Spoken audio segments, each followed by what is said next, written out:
ये है, जिस यीशु को आप लोग सूली पर चढ़ाया वो मसीहा है और वो मर्दों में से जी उठा है।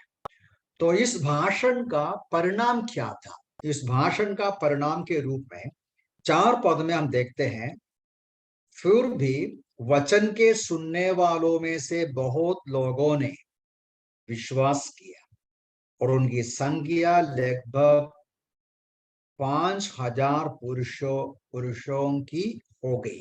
पहले 3,000 था, अभी और ज्यादा हो गया, पुरुषों का ही नंबर 5,000 तक आया।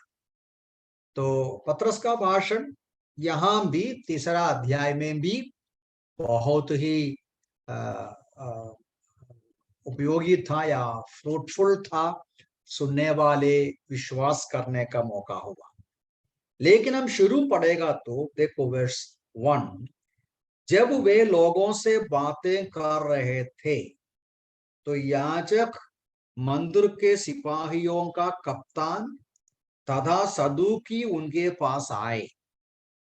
वर्स 2, और इस बात से अत्यंत क्रोधित थे कि वे लोगों को उपदेश दे रहे हैं और यीशु का उदाहरण देकर मृतकों के पुनरुत्थान का प्रचार कर रहे हैं। उन्होंने उन्हें पकड़ा और अगले दिन तक हवालत में रखा क्योंकि संध्या हो चुकी थी। हवालत मतलब कस्टडी। तो वास्तव में पतरस का संदेश का परिणाम क्या है? 4 पद में जो लिखा है, लूका लिख रहा है कि पतरस का भाषण का परिणाम के रूप में बहुत सारे लोग उद्धार पाया, प्रभु को स्वीकार किया, लेकिन इमीडिएट परिणाम के रूप में, सही परिणाम के रूप में, एकदम विजिबल रिजल्ट के रूप में क्या देखता है? यहूदियों के बीच में यहूदी लोग, याजक लोग, मंदिर के सिपाही, कप्तान, सदूकी सब उनके पास आते हैं, उनको पकड़ते हैं, पकड़कर जेल में, लॉकअप में डालते हैं, कस्टडी में डालते हैं। तो सचमुच में मसीही लोगों का परसिक्यूशन यहां से शुरू होता है।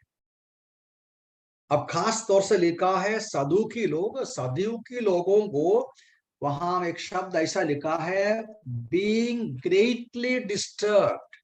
सदूसीस को अत्यंत क्रोधित हो गया। क्यों क्रोधित हो गए? इतना गुस्सा सदूकी लोगों को क्यों है? सदूकी लोग पुनरुत्थान पर विश्वास नहीं करते, ये एंजल्स पर विश्वास नहीं करता, और उनका ऐसा कुछ विश्वास नहीं है मृत्यु के बाद पुनरुत्थान होगा। तो इसलिए यीशु मसीह का उदाहरण देकर, यीशु मसीह मर्दों में से जी उठा, पुनरुत्थान की सच्चाई का घोषणा सदूकी लोगों को बिल्कुल पसंद नहीं है। इसलिए उनका नेतृत्व में परसिक्यूशन शुरू होते हैं। हम लोग आज का स्टडी में इस विचार को, मतलब इस विषय को देखने का प्रयास करेंगे। प्रेरितों के पुस्तक में यहां से लेकर किस तरीके से मसीह लोगों के खिलाफ दुश्मन सताव या परसिक्यूशन शुरू किया, एक सर्वे जैसा हम देखेंगे, ठीक है? और हम धीरे धीरे जैसा आगे देखेंगे। आप देखो 500 पद को देखो, मैंने 3 पद आप बता दिया, उनको अरेस्ट किया, उनको कस्टडी में रखा।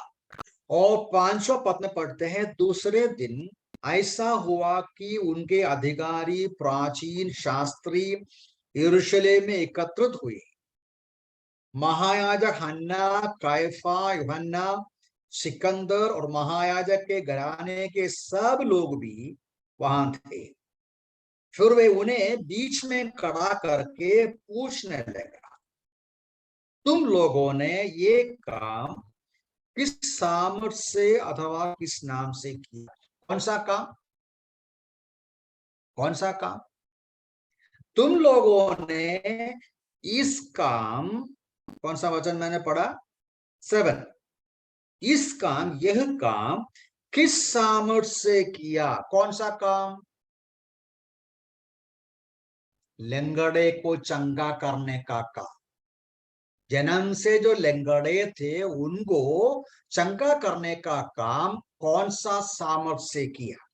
तो मतलब कस्टडी में रखा था रात को, अभी सुबह ये लोग सब इकट्ठा हो गया, उनके बीच में प्रेरितों को लेकर आया, उनसे क्वेश्चन करता है, उनके सब सवाल करते हैं।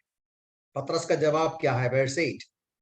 तब पतरस ने पवित्र आत्मा से परिपूर्ण होकर उनसे कहा, प्रजा के अधिकारियों और प्राचीनों, यदि एक दुर्बल मनुष्य के साथ की गई भलाई के विषय में आज हमसे पूछताछ की जाती है कि ये मनुष्य कैसा चंगा किया गया, तो तुम सबको और समस्त इस्राएल को लोगों को मालूम हो जाए कि यीशु मसीह नासरी के नाम से, जिसे तुमने क्रूस पर चढ़ाया और जिससे परमेश्वर ने मृतकों में से जिला उठाया, इसी नाम से ये मनुष्य तुम्हारे सामने भला चंगा खड़ा है।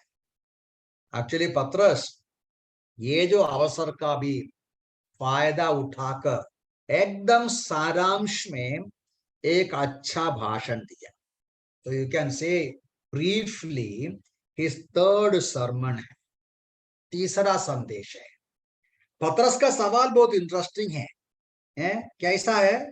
फिर से, ये जो दुर्बल मनुष्य को चंगा किया, ये आदमी जन्म से लंगड़ा था, उस लंगड़े को चंगा किया, इस विषय के ऊपर आप पूछताछ करते हो तो आपको मालूम होना चाहिए, जिस यीशु को आप लोगों ने, तुम लोगों ने सूली पर चढ़ाया, परमेश्वर ने उसको मर्दों में से जिलाया, उसके नाम से ये चंगा हो गया। वर्स 11 भी देखिए, ये वही पत्र है जिसे तुम राज मिस्रियों ने ठुकरा दिया था, परंतु यही कोने का पत्थर बन गया। ये पुराने नियम से कोट करते हैं, भजन संहिता से, भजन 118 से कोट करते हैं। जैसा दाऊद लिखा, जैसा भजन में लिखा, ये यीशु मसीह में पूरा हो गया। राज मिस्रियों ने ठुकरा दिया, मतलब जो ऐसा उनके बीच में कहा जाता है कि मंदिर का निर्माण जब चालू था तो पत्थर लेकर आया, एक पत्थर को जगह नहीं मिलता, मतलब जहां निर्माण चालू है वहां पत्थर, जहां से पत्थर खोदते हैं वहां से एकदम परफेक्ट पूरा करके लेके आते हैं। तो राजा मिस्त्रियों ने देखा एक पत्थर किधर भी रखने का जगह नहीं मिलता, तो इसलिए वो लोग बोला, चलने फिरने के लिए तकलीफ होता है, बीच बीच में पाँव में लगता है, इसलिए वो पत्थर को फेंको बोला। तो वो लोग उठा के, बहुत मुश्किल से उठा के जंगल में फेंका, और अंतिम में जब ये जो मंदिर का निर्माण पूरा हो गया, मतलब ऊंचा ऊंचा हो गया, तो कोने का पत्थर में यूज करने के लिए उसको इस्तेमाल किया, ऐसा कहा जाता है। तो यही पर बोलता है, जिस यीशु को तुम लोगों ने इनकार किया वो ये है, मसीह है। वर्स 12 भी, किसी दूसरे के द्वारा उद्धार नहीं, क्योंकि स्वर्ग के नीचे मनुष्यों में कोई दूसरा नाम नहीं दिया गया जिसके द्वारा हम उद्धार पाए। तो पतरस ने बहुत अच्छा कंक्लूजन के साथ, एक स्टेटमेंट के साथ समाप्त किया। पतरस का स्टेटमेंट क्या है? और कोई नाम नहीं उद्धार पाने के लिए आकाश के नीचे मनुष्यों के बीच में और कोई उद्धार करता नहीं बोलकर यीशु मसीह का नाम और ऊंचा किया। अब 13 पद को देखिए, जब उन्होंने पतरस और यूहन्ना का साहस को देखा, उनका बोल्डनेस को देखा, उनका हिम्मत को देखा, तो उधर पढ़ते हैं, जब उन्होंने पतरस और यूहन्ना का साहस देखा और यह जाना कि वे अशिक्षित और साधारण मनुष्य है, तो वे अचंभित हुए और जान के कि ये यीशु के साथ रहे। तो इनसे पूछताछ करते हुए अधिकारी लोग, फरीसी लोग, सदूकी लोग, यहूदियों के बीच में जो नेताएं हैं, वे सब मिलकर उनके बीच में खड़ा करके पतरस और यूहन्ना का क्वेश्चन करता है। लेकिन वो क्वेश्चनिंग के बीच में हिम्मत के साथ यीशु मसीह की गवाही दिया, बोल्डनेस के साथ यीशु मसीह की गवाही दिया, वे आश्चर्यचकित होते हैं। मैं पढ़कर आगे जाता हूं, वर्स 14। आश्चर्यचकित हो गया, वे समझा कि वे अनपढ़ लोग हैं, पढ़े लिखे लोग नहीं है, साधारण लोग हैं, लेकिन समझा इनको इतना बुद्धि और ज्ञान इसलिए मिला है, यीशु के साथ थे, यीशु के साथ चला हुआ लोग है। नाउ 14। तब उस मनुष्य को जो चंगा हुआ था, उनके साथ खड़े देखकर वे निरुत्तर हो गए, परंतु उनको महासभा से बाहर जाने की आज्ञा देकर वे आपस में विचार विमर्श करने लगे। समझा? वर्स 14। ये जो फरीसी, शास्त्री या सदूकी, यहूदियों का नेताएं, उनको कुछ बोल नहीं सकता, मतलब कुछ भी क्या बोलेगा, ऐसा विचार आया। कैसा विचार आया? क्यों ऐसा विचार आया?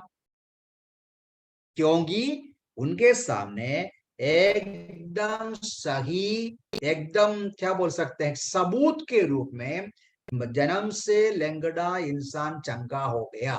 वो तो कोई डिनाई नहीं कर सकता, वो इनकार नहीं कर सकता। जो आश्चर्य कर्म वहां हुआ है उसका इनकार नहीं कर सकता। वो निरुत्तर हो गए, वो चुप हो गए, उनको कुछ जवाब ही देने को नहीं है। पतरस ने बोला, ये यीशु मसीह के द्वारा हुआ है, और आपने जो यीशु को सूली पर चढ़ाया उसको परमेश्वर ने मृतकों में से जिलाया, उनके द्वारा ये आश्चर्य कर्म हुआ, उनको मतलब एकदम साबित हो गया, प्रूव्ड हो गया। पतरस जो बोलता है सही है, यीशु मसीह जीवित है, यीशु मसीह जी उठा है, यीशु मसीह जीवन में परिवर्तन और कार्य करते हैं। ये बात के सामने विरोधियों का चुप हो गया। 15। वो लोग क्या किया, थोड़े समय के लिए इनको बाहर कर दिया, बोला तुम बाहर जाओ, और आपस में चर्चा किया, हम क्या करेंगे, हम इनके साथ क्या करेंगे। वर्स 15। परंतु उनको महासभा से बाहर जाने की आज्ञा देकर वे आपस में विचार विमर्श करने लगे। वर्स 16। कहने लगे, हम इन मनुष्य से क्या करें, क्योंकि इनके द्वारा एक प्रत्यक्ष आश्चर्य कर्म हुआ है जो यरूशलेम के सब रहने वालों पर प्रकट है, और हम उसे अस्वीकार नहीं कर सकते। इंटरेस्टिंग है ना? यरूशलेम में वो लोग आपस में चर्चा करता है, अब हम क्या करेंगे। ये जो घटना एकदम साबित करते हैं कि इन लोग सही बोलता है। यरूशलेम के सबको मालूम है ये इंसान जन्म से लंगड़े थे, वो दरवाजे के गेट के सामने बैठकर भीख मांगता था। उनके जीवन में ऐसा एक आश्चर्य में कर्म हुआ है, चंगा हुआ है, अब हम क्या करेंगे। वो लोग क्या बोलता है, देखो 17। परंतु हम इन्हें धमकियां की वे किसी मनुष्य से इस नाम को लेकर फिर चर्चा न करें, जिससे कि ये बात लोगों में और अधिक ना फैले। क्या था एक्सप्लेन करने का जरूरत है। क्या देखा वो लोग, हम इनको धमकी देगा, ये भाषण मत करो, यीशु के नाम में प्रचार मत करो। 18। उन्होंने उन्हें बुलाकर आज्ञा दी, तो आपस में चर्चा करके फैसला किया, फिर उनको फिर से अंदर बुलाया। अंदर बुलाकर कहते हैं, उन्हें बुलाकर आज्ञा दी कि यीशु के नाम लेकर ना तो कोई चर्चा करे और ना ही कोई शिक्षा दे। भाषण नहीं करना, चर्चा नहीं करना, यीशु मसीह के नाम में और आगे कुछ चर्चा नहीं करना चाहिए। पतरस का जवाब क्या है? 19 पद। परंतु पतरस और यूहन्ना ने उसको उत्तर दिया, तुम ही न्याय कर। क्या परमेश्वर की दृष्टि में ये उचित है कि हम परमेश्वर की आज्ञा से बढ़कर तुम्हारी बात माने। वर्स 20 भी, क्योंकि यह तो हमें हमसे हो नहीं सकता कि हमने देखा और सुना है उसे न कहा। ये बहुत महत्वपूर्ण एक सवाल जवाब है। पतरस का जवाब क्या है? आप ही बोलो, हम किसकी बात सुनना है? आप ही बोलो, ये क्या उचित है? हम तुम्हारी बात मानना है, परमेश्वर की बात मानना?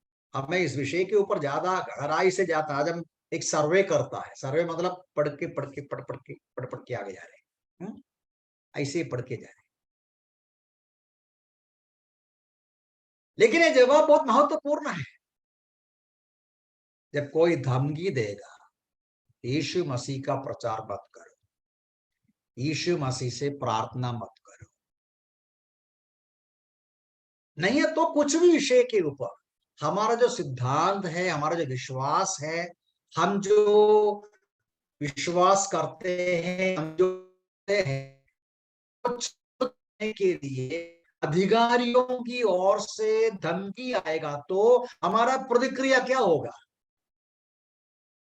इस आधार पर विचार करना है। मैं आगे बढ़ना चाहता हूं। ओके ना, जल्दी जाएंगे हम लोग। बस 20 किधर तक आया? मैं 20 तक आया ना। हाँ, वो लोग बोला, देखो हम जो देखा, हम जो सुना, हम बोलेंगे, हम चुप नहीं बैठेंगे। ठीक है, आगे बढ़ता हूं। 21, तब उन्होंने उनको और धमका कर तथा दंड देने का कोई कारण ना पाकर लोगों के भय के कारण छोड़ दिया, क्योंकि वे इस घटना के कारण लोग परमेश्वर की प्रशंसा कर रहे थे। जिस मनुष्य पर चंगाई का यह आश्चर्य कर्म हुआ था, उसकी आयु 40 वर्ष से अधिक। अभी अंत में वो लोग क्या किया? धमकी देकर छोड़ दिया। वो चाहा उसको दंड देने को, लेकिन दंड क्यों नहीं दिया? क्योंकि साधारण लोग पतरस और यूहन्ना का साथ है। उनके नजर में एक सही प्रकार का आश्चर्य कर्म हुआ, इसलिए वो दंड नहीं दिया बल्कि धमकी देकर चले गया। तो उतना हम उधर तक देखते हैं। उसके साथ में आगे जो हुआ उधर में नहीं जाता। तो इस प्रकार उनका प्रचार आगे चले गया। आगे देखो वर्स 17, 83, 20, 17, 18 सब मैंने बताया। उनको थ्रेटन किया, उनको धमकी दिया, उनको भेजा। अब 5वां अध्याय को देखिए। 5वां अध्याय का वर्स 17 को देखिए। परंतु महायाजक और उसके सब सहयोगी अर्थात सदूकियों के संप्रदाय के लोग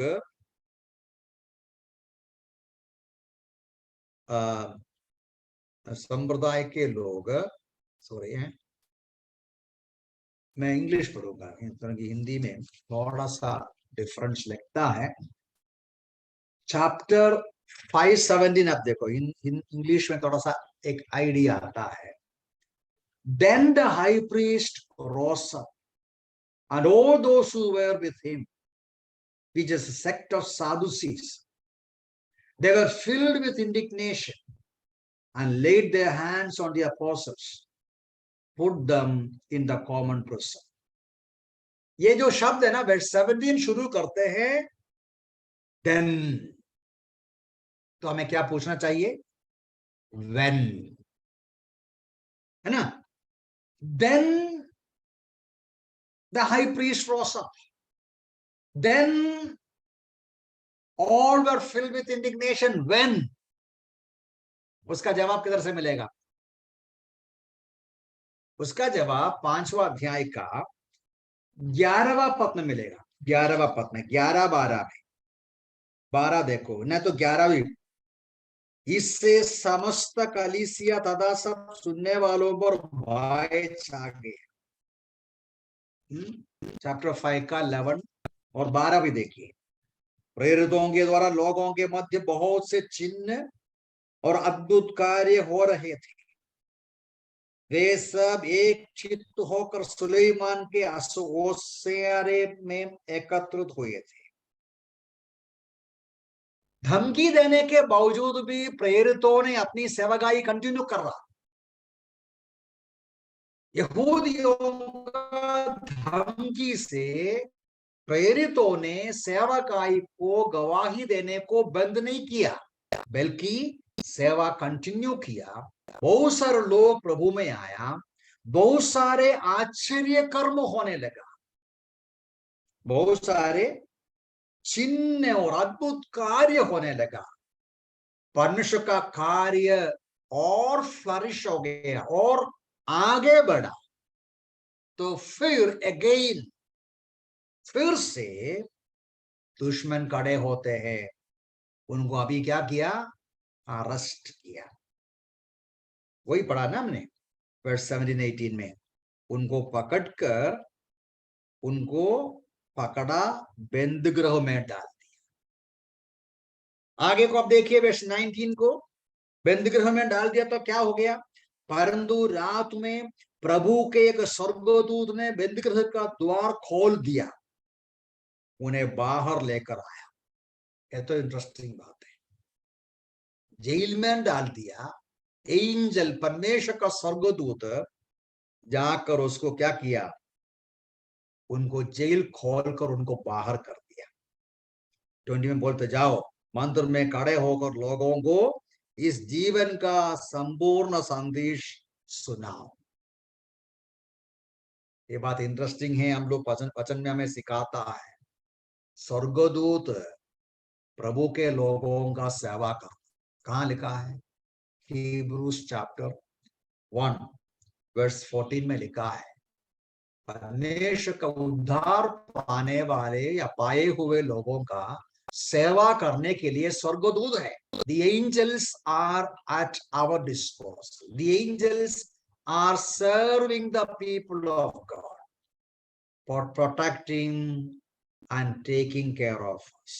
ये तो इंटरेस्टिंग है, ये हमें कंफर्ट देता है। ठीक है, मैं आगे जल्दी जल्दी जाता हूं, मुझे 12वां अध्याय तक जाना है ऐसा। तो my intention is how the persecution developed from chapter 4. Chapter 4 का 1 में बिगिनिंग में क्रिश्चियन परसिक्यूशन या परसिक्यूशन अगेंस्ट क्रिश्चियंस बिगिन हो गया, और वो चैप्टर 5 में अगेन अरेस्ट होता है।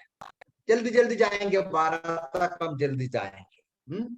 इधर पढ़ूंगा। अभी मैं 19 पढ़ा ना, अभी अब 26 को देखिए।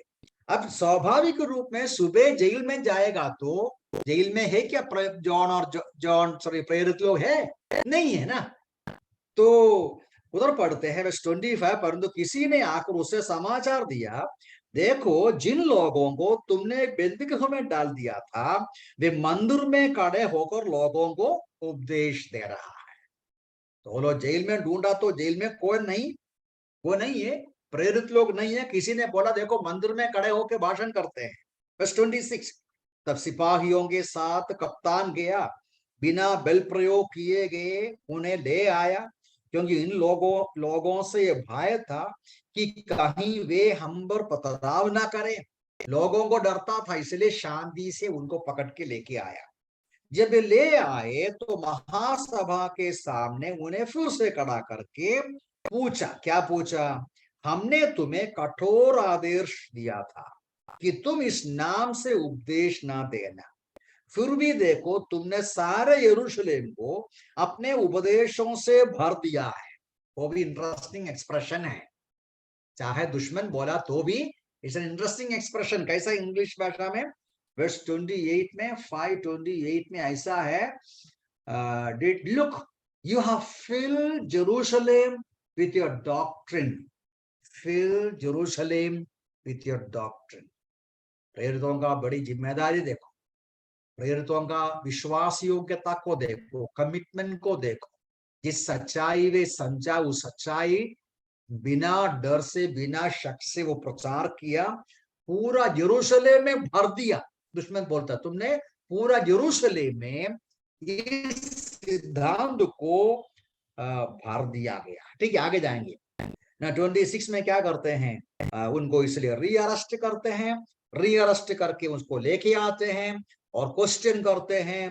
और देखो वर्स 28, हमने तुम्हें कठोर आदेश में बताया, वर्स 29, और परंतु पत्रस और प्रेरितों ने उत्तर दिया, हमारे लिए मनुष्यों की अपेक्षा परमेश्वर की आज्ञा पालन करना आवश्यक है। वर्स 29 क्या बोलता है पत्रस, फिर से धमकी देता है, हमने आपको कठोर प्रकार बताया प्रचार नहीं करना, लेकिन तुम लोगों ने इतना प्रचार किया, पूरा यरूशलेम शहर को फैला दिया। पतरस का जवाब क्या है, सॉरी बोलता है कि वो प्रभु के लोगों को अधिकारियों के सामने किस प्रकार का जवाब देना है। नहीं, बाइबल बराबर कहते हैं नियमों का पालन करना है, लेकिन जब कोई भी नियम, कोई भी देश का नियम वचन के खिलाफ होता है तो एक विश्वासी के लिए उसका उल्लंघन करना है। उल्लंघन करके, उल्लंघन करने से जो नुकसान होता है उस नुकसान को सहना है। समझ में आया? ये अलग विषय, मतलब इसके ये मतलब ये जो रियलिटी है, जो ट्रूथ, क्या reality, as God's people we have to go by the word of God. When we go by the word of God, we may have to stand against the law of the land. In such a situation, we have to stand against the law of the land and bear the consequences. आपको मालूम है केरला में ये जो हमारे assemblies का नाम change किया, क्या कारण है? To satisfy the demands of the so called law.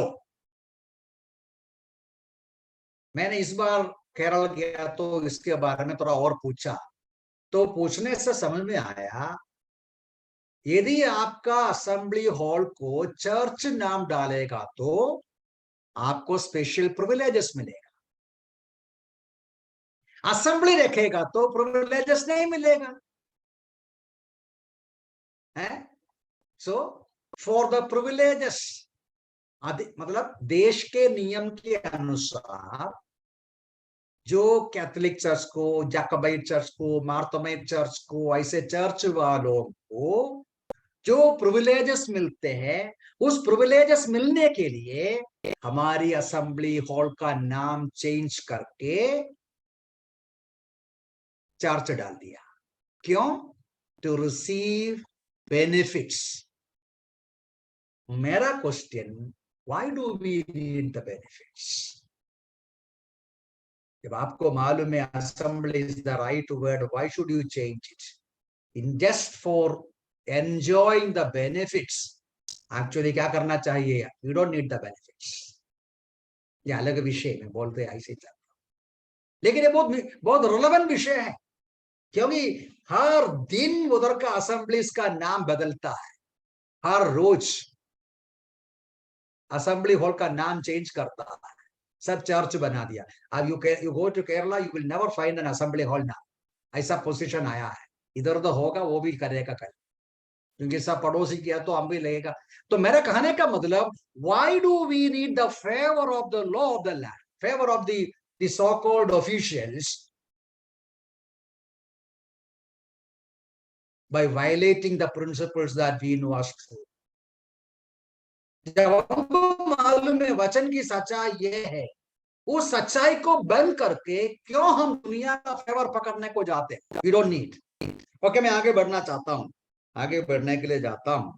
तो उसका रिएक्शन क्या है? पीटर का कहना है, वर्स 29 मैंने बताया, परंतु पत्रस ने प्रेरितों से, परंतु पत्रस और प्रेरितों ने उत्तर दिया, हमारे लिए मनुष्यों की अपेक्षा परमेश्वर की आज्ञा पालन करना आवश्यक है। हमारे संबंध में परमेश्वर का वचन को पालन करना सबसे मुख्य बात है। ठीक है, मैं आगे बढ़ता हूं। नाउ 29 ऑनवर्ड्स बताया मैंने, 32 तक पढ़ूंगा। 31 वर्स 30 भी, हमारे पूर्वजों के परमेश्वर ने उस यीशु को जिला उठाया जिसे तुमने क्रूस पर लटका कर मार डाला। देखो फिर से पतरस का और एक मैसेज है, सेम थिंग है, सेम थिंग है। Now another message, same thing. Verse 31, उसी को परमेश्वर ने अपने दाहिने हाथ पर अति महान करके प्रभु और उद्धार करता ठहराया कि इस्राएल को पश्चाताप और पापों की क्षमा प्रदान करे। हम इन सब बातों की साक्षी है। वैसे ही पवित्र आत्मा भी जिसे परमेश्वर ने अपनी आज्ञा का पालन करने वालों को दिया है। तो पतरस ने बहुत अच्छी प्रकार एक्सप्लेन किया, हम आपकी बात नहीं मानेगा। यीशु मसीह प्रभु है, जी उठा है, मसीहा है और वो उद्धार करता है। आपको पाप की क्षमा उसके द्वारा मिलेगा। हम गवाह है, हम साक्षी है। तो इतना फोर्सफुली और स्ट्रॉन्ग वो गवाही देगा तो उनका परिणाम क्या है? देखो 33 देखिए, परंतु जब उन्होंने सुना तो वे तिल तिलमिला उठे, उन्हें मार डालना चाहा। वर्स 33 इंग्लिश में कैसा है? Chapter 5:33, when they heard this, they were furious and plotted to kill them. इन यहूदियों का सदूसी, फरीसी, प्रीस्ट, हाई प्रीस्ट, अधिकारी, उनके अंदर इतना क्रोध आया, इनको कैसा भी मार डालने का विचार किया। तो उस समय वहां एक एक एक, एक महान पुरुष आते हैं। देखो 34, परंतु गमालियल नामक एक फरीसी ने, जो व्यवस्था का शिक्षक और सब लोगों में आदरणीय था, महासभा में खड़े होकर आदेश दिया कि इन लोगों को थोड़ी देर के लिए बाहर निकाल।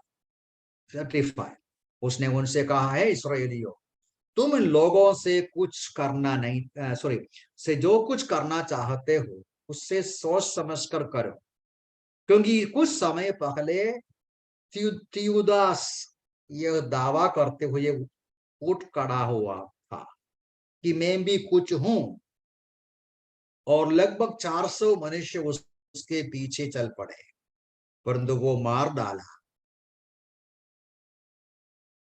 डाला गया।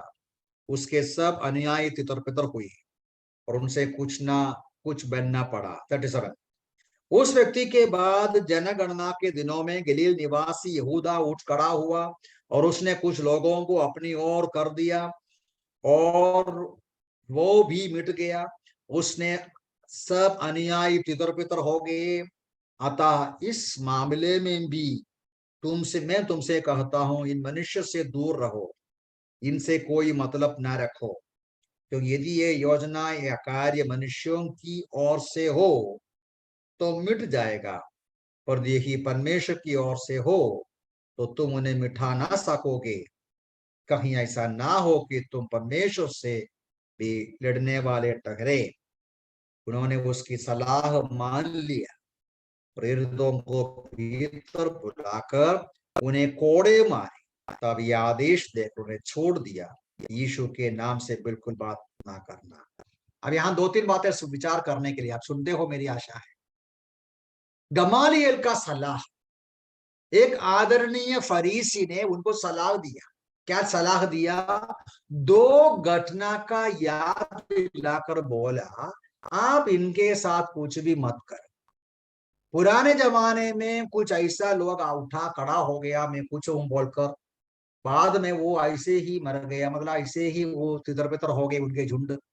ये भी यदि परमेश्वर की ओर से, मनुष्य की ओर से है, ये भी तितर बितर हो जाएगा। ये परमेश्वर की ओर से है तो आप उसको रोक नहीं सकेगा। ये बहुत इंटरेस्टिंग सलाह है। वो कितना मीनिंगफुल है उसके ऊपर आप ही सोच लो। अभी के लिए मैं वो छोड़ देता क्योंकि मेरा समाप्त होता है। लेकिन उन लोगों ने फॉर द टाइम बीइंग वो सलाह बहुत सही रहा और इसलिए निर्णय किया, उनको मार डालता नहीं, उनको क्या करेंगे, उनको मारेंगे। कितना मारा? कोड़े लगाया। कोड़े लगवाए मतलब कितना मारे? कितना मारता है? कम से कम 39 बार। 39 बार उनको मारकर फिर से धमकी देकर उनको भेजा। फिर से धमकी देकर भेजा। मैं बाकी आगे पढ़ता हूं। बोला बिल्कुल प्रचार नहीं करना। 41 देखो, वे महासभा के सामने से आनंद मनाते हुए चल दिए कि उसके नाम के लिए अपमान सहने का योग्य तो ठहरे। वे प्रतिदिन मंदिर में, घर घर में शिक्षा देने तथा ये उपदेश करने में लगे रहे, यीशु ही मसीह है। उनको मारा, उनको धमकी दिया, उनको भेजा। पतरस ने तो प्रेरितों ने क्या किया? प्रेरितों ने खुशी से गया कि प्रभु के नाम में कष्ट उठाने का मौका मिला। तो 4 और 5 में 2 अवसर का परसिक्यूशन हमने देखा, 2 अवसर का। मैं इधर बंद करता हूं, समय इधर समाप्त होता है, लेकिन मैं सूचना देता हूं अभी तीसरा परसिक्यूशन कहां आता है? तीसरा परसिक्यूशन 6 का 8 में होता है। स्तिफानोस अनुग्रह और सामर्थ्य से परिपूर्ण होकर लोगों के बीच में बड़े बड़े उपदेश, अद्भुत कार्य और चिन्ह दिखाने लगा। वर्स 9 में पढ़ते हैं, स्तेफानोस को प्रभु ने इस्तेमाल किया। धमकी से, मारने से, कोड़े मारने से सेवागाई बंद नहीं होता। प्रभु की सेवा बढ़ते जाते हैं। स्तेफानोस सेवा करते हैं। 9वां पद चैप्टर 6 का, सभागृह में जो स्वतंत्र किए हुए दासों का कहलाता था, उसमें कुछ लोग जो कुरेनी, सिकंदरिया, किलिकिया, एशिया से आया, उठकर स्तेफानोस के साथ वादुवाद करने लगा, डिबेट करने लगा। उसके बाद 11वां पद में वो लोग झूठी गवाही बोलने लगा स्तेफानोस के खिलाफ। हमने इससे मूसा और परमेश्वर के विरोध में निंदा की बातें सुना है। अब समझ में आया? स्तेफानोस के साथ वो वादुवाद करते हैं। वादुवाद करते समय सफलता नहीं पाया तो क्या किया? स्तेफानोस के खिलाफ झूठी गवाही बोला। इसने परमेश्वर के खिलाफ बात किया, मूसा के खिलाफ बात किया। और इस प्रकार क्या करते हैं? 12वां पद में पढ़ते हैं, तब वे लोग तथा प्राचीनों शास्त्रियों को भड़का कर उस पर चढ़ गए और उसे घसीट कर महासभा में ले गए, झूठे गवाहों के सामने लाए। और अंत में आप जानते हैं बहुत बड़ा बातचीत होते हैं, बहुत बड़ी चर्चाएं होते हैं। 13वां पद का अंत में है, वो निरंतर विरुद्ध वो झूठी गवाही दिया स्तेफानोस के खिलाफ। और 7वां अध्याय में स्टीफन का प्रचार देखते हैं, बहुत लंबा एक प्रचार है। और 7वां अध्याय का अंत में, स्तेफानोस के प्रचार का अंत में कैसा होता है? इन यहूदियों ने पत्थर मारकर स्तेफानोस को मार डालते हैं। चैप्टर 7 का अंतिम भाग में हम लोग पढ़ता है वर्स 59 नहीं, उसके पहले से है 59। जब वे पथराव कर रहे थे, स्तेफानोस ने प्रार्थना की, हे प्रभु यीशु, मेरी आत्मा को ग्रहण कर। अपने घुटनों के बल गिर कर वो जोर से चिल्लाया, प्रभु ये पाप उन पर मत लगा। ये कहकर वो सो गया। तो 4 से लेके 6-7 अध्याय तक जो फरीसर उनका जो परसिक्यूशन, तो 4 और 5 में एक एक बार का मतलब 4 में देखता है, 5 में देखते हैं सदूकियों के द्वारा क्या बोलता है, सदूकियों के नेतृत्व में प्रेरितों के खिलाफ, मसीह लोगों के खिलाफ persecution. Third series of persecution, third persecution 6 अध्याय में देखता है, जो 7वां अध्याय तक जाता है। जो members of the synagogue of Freedmen उनका द्वारा होता है। उनका परिणाम है स्टीफनोस को मार डालते हैं। तो फर्स्ट क्रिश्चियन शहीद को हम देखता है। और भी आगे देखना है 8 और 9 भी बाद में हम देखेंगे गहराई से। तो हमारा जो इस विषय में देखने का प्रयास कर रहा था, it was a survey of the persecution of Christians, जो 4 अध्याय में शुरू होते हैं। आज भी सेम थिंग, 2000 साल हो गया, आज भी हालत तो ही है। आपको मालूम है आज करीबन 50 राज्यों में यीशु मसीह के चेलों को सताता है। 50 देश में कम से कम, आप सर्च कर सकते हैं, हमारे देश भी उसमें है। 50 राज्यों में यीशु मसीह के लोगों को सताते हैं। ये तो आश्चर्य की बात है। 2000 साल होने के बावजूद भी यीशु मसीह के पीछे हो लेने वालों को कष्ट उठाना पड़ता है, परसिक्यूशन, सताव, पीड़ा उठाना पड़ता है। ये हमें सिखाते हैं इस संसार में हमें फेवरेबल क्या बोलेगा, फेवर नहीं मिलेगा, फेवरेबल परिस्थिति नहीं मिलेगा, हमारे लिए हमेशा विरोधी है। हम कैसा भी नाम चेंज करो, कलर चेंज करो, कुछ भी चेंज करो, हमें कोई फायदा इस देश से, इस दुनिया से नहीं मिलेगा। कष्ट उठाना ही पड़ेगा मसीही जीवन सचमुच में बिताने के लिए। बात यह है, पतरस के समान या प्रेरितों के समान हमारे सामने दुश्मन प्रतिक्रिया करेगा तो, या दुश्मन व्यवहार करेगा तो हम क्या प्रतिक्रिया करें। प्रभु में सहायता करे। इन दिनों में खास तौर से सोचना है, परसिक्यूशन और आने वाला है और आ रहा है। दुख की बात है, कुछ मसीह लोग ये सब विचार नहीं करते हैं। दुष्ट के साथ और दुश्मन के साथ, मसीह विरोधियों के साथ जाने का कोशिश करता है। मैं वर्णन नहीं करता, प्रभु हमें सहायता कर इस बात को हमें समझे। परसिक्यूशन, हेट्रेड, ऑपोजिशन यीशु मसीह को सहना पड़ा, यीशु मसीह के चेलों को सहना पड़ेगा, हमको भी सहना पड़ेगा। इसलिए हमें विश्वास योग्यता के साथ, समर्पण के साथ, सच्चे विश्वास योग्य मसीह विश्वासी के रूप में जीना है। प्रभु वचनों से मैं सहायता करें। प्रभु के नाम।